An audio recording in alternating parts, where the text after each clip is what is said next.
انا د لوزاني دي قضيه كردي برزغريغا كردي نما برزغريغا نتوي ناب دولتي وبرزغريغا محلي يعني مش تيجو برشكرن بله كرن حرد روج افا كرن بو سوري وباكورج بو تركي وروجلات بو ايراني وباشورج بو عراقي ايدي كرن برزغريغا ناف خوي يعني بله قلت نقرك اف دولتي قوم كردستان دايوا قالك او شارع سري شوردين او شارع سري بشكل بشي شرنجيب او قالك جو اصلك ناف دولتي اصلك هرمي هو اصلك هرمي يعني قالك اف دولتي يعني خوجهي يعني ناب بشكل داخلي يعني او بشكل يعني دلوزاني تشغل نابي كردي نما بحجي قرن اقليات دورد سوري جي يعني بند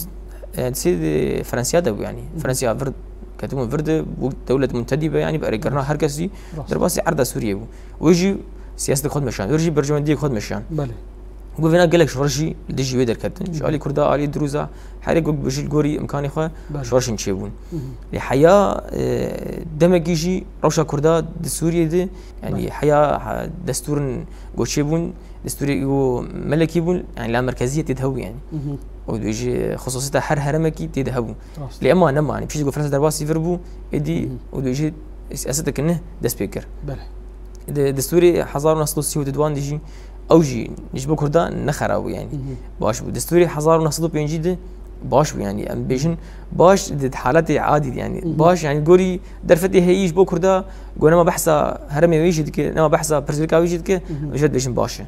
لي بركي بروجيك فرنسيا بو صالح 1937 دا تما كود خصت وسا بروجيك بالتايبت جبو كردا وسوريانيا وعربا دوي هرمي دا كونغرا كونفرنس كوسا افايا هبو راست انا مؤتمر شيبو جرديش مؤتمر توبز يعني او شيبو وقال لك كردا وعشيري ايه دوي هرمي دي راستي الهفكرن شكرن وفرنسيا جت خاص في شكل شيء بالاما دسبيغا شر جهاني دي يمين حزارون الصد